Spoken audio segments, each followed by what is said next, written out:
Good morning everybody, and thank you for joining me on our white chocolate mocha journey. So today we're going to make the white chocolate mocha.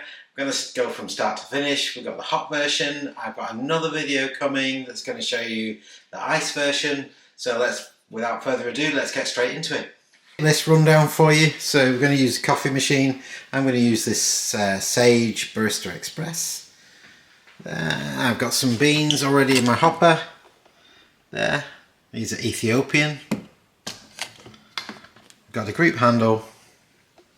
I've already set up the grind and dose, but we're just going to run a grind check just to make sure, and we're going to weigh our espresso as well. I'm going to use a clear glass just so that you can see how much foam and everything that we've created. I've got a white chocolate sauce here by a company called Simply. I find it's the best one that I use. I'm just going to use some whole milk. So without further ado, let's move straight on to producing our espresso. If you've seen my videos before, you've seen the process that I go through to create the espresso. But first of all, I'll run through it now. First of all, I'm going to weigh the group handle. So I'm going to pop the group handle on the kitchen scales, and we can see it's giving us a figure. So I'm just going to zero that. So we're starting at 0. And then I'm going to pop the group handle straight on. Now this machine has been calibrated already. What I've done is I've used the grind size there and the grind amount. You can see there, adjustment to make sure that I'm dispensing the right amount at the right grind size, so that how much water is dispensed through the grind to create the espresso underneath is the correct amount. Sounds complicated, but it's not really, and once you've done it a few times, you get the swing of it, get to know your weights and measures, you'll be absolutely fine. So let's go.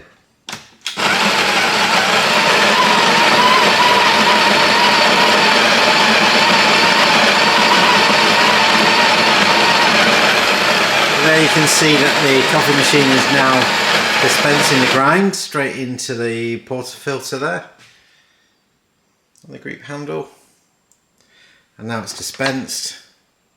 A little bit of a tap, pop it onto the scales, and I'm looking for 18 and 19 grams. Oh, I've got 20.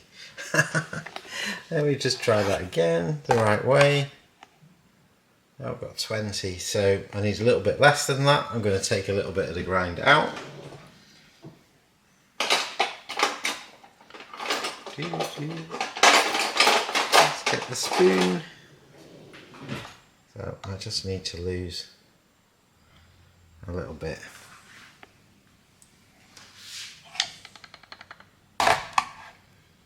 Okay, so 19 grams, that will do. I'm quite happy with that. And we'll go straight for dispense. So really important, 3 steps: level. So I just tap. You can get like a blade to go round to flatten it all off, but I just tap, give it a little bit of a bang, and then a tamp, a good hard tamp. Take that off, so then we end up with this nice shot there. Give it a wipe. Wipe is the last stage. There we go. And then pop the group handle onto the machine. Pop your espresso cup underneath, and we're going for a 2-shot.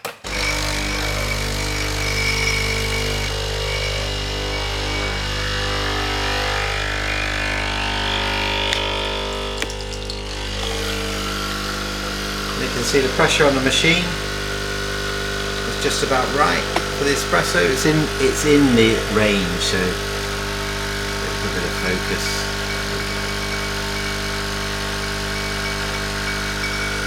You can see the espresso is looking good. So what I'm going to do now is I'm going to weigh the amount of liquid and see if we're around about 60 or 62 grams.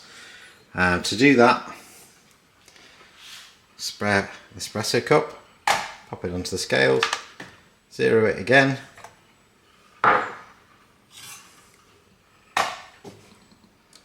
there we go, 60. So we know, you can have a look at that espresso there, look how good that's looking. So 19 grams of coffee at the right grind size, good tamp. Dispenser double shot gives us 60 grams. If it was 62, I think I'd be happier, but I'm happy with 60. 60 is fine. Probably 60 to 63 really is what you're looking for. Okay, so we've got different jug types. This one is the one that came with the machine, and you can see that it's slightly narrower, so what I'm doing is I'm using a wider one that's slightly bigger. This is probably my favourite jug for creating steamed milk and flat white milk. This one does a perfectly good job. It does a great flat white, it does a great latte, but I still prefer this one. And on top of that, I'm just going to pop in my thermometer as well, so that I can keep an eye on the milk and the milk temperature. Make it more exact, I think. So milk wise, I'm going to pour to just underneath the lip of, the bottom of the spout, not the lip of the spout. So about to there. Okay, so to get the best out of the steam, I find the best thing to do is to knock the steam arm on and just let that steam come up to temperature. Because if you pop it on straight away, then what you're going to end up with a lot of water coming out, going straight into your milk. Well, we're trying to avoid that. So you can hear now the coffee machine starting to produce the steam. You can hear the pump.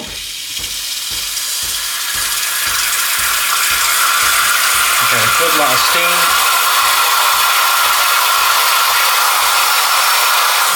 Perfect, so now we can go straight on to steaming. So when you're putting your steam arm, pull your steam arm out, pop it into the jug. There we go. So we're looking for just underneath the top of the milk and to the back of the jug, but not touching the edge. And this is the sound that we're looking for.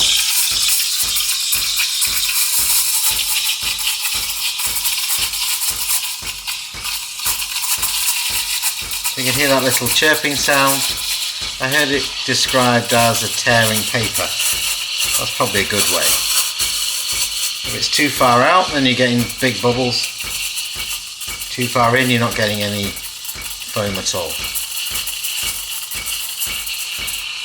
All the time I'm watching the steam arm, I'm watching the foam, and I'm also watching the temperature. And I want to land on 140, which means that I need to knock it off about 130, just over 130.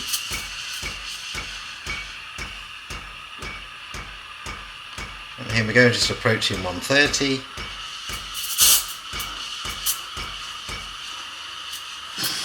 I'll turn it off.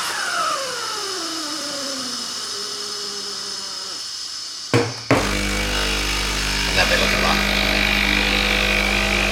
Beautiful milk, so ideal for cappuccino. And with the mocha, that's what we want to create. We want to create that cappuccino foam, so it's a bit like a chocolate milk cappuccino.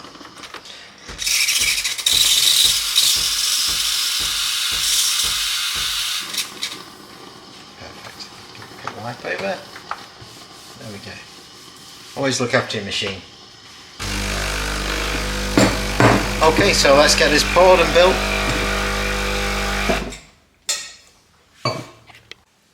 Okay, so let's get this white chocolate mocha built.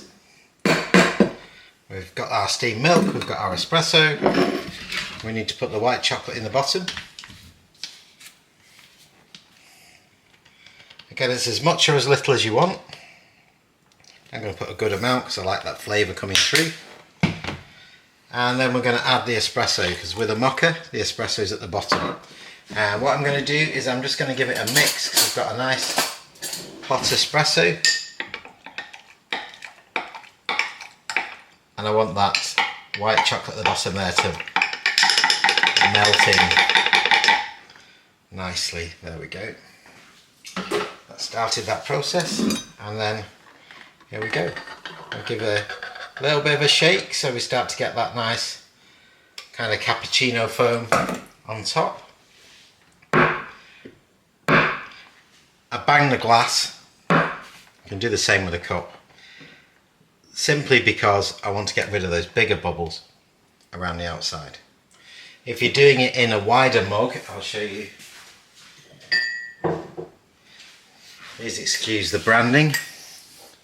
If you're doing it in a wider mug, you've got more of a chance of getting that nice ring of coffee around the outside, but the taller travel cup, which I've used on this occasion, is a little bit more difficult to create that.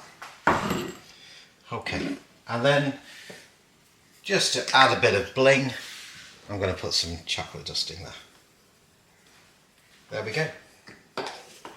One white chocolate mocha. So we've created a beautiful white chocolate mocha. I'll go and get it. Have a little bit of a closer look. Here we go. So I've done it in a glass, and let me just tell you again why I've done it in the glass. Simply because then you can see the chocolate at the bottom, you can see the foam at the top, and you can see the milk with the coffee mixed in. I could have done it in a normal cup, but you wouldn't have seen all of these variations and different amounts. So here we go, let's go for a taste test, see what it's like. Oh, really smooth, really smooth. Yeah, I could drink that all day long. That white chocolate from Simply is really good. I mean, you can get some cheaper ones, but that is probably the best one out of a few that I've tried. Coffee glass, if you want to get this one comes with a lid and a straw. If you want to get this one, this is a Starbucks glass travel mug. Really nice, really nice, especially if you like iced coffee. It's really good. If you want to use the hot ones, it's not hot to hold, it's okay. I think maybe tea would be a bit too hot to hold, but apart from that, and of course it won't hold the temperature as well for hot, but for cold it looks amazing. For frappe it looks amazing, so it's well worth a buy. So I hope you've enjoyed watching this video. If you have done, please give us a like, subscribe if you want to see some more. I've certainly I've certainly enjoyed making it. So yeah, please join us for some more coffee videos. The next one we're going to make is a white chocolate mocha frappe, and we'll see you next time.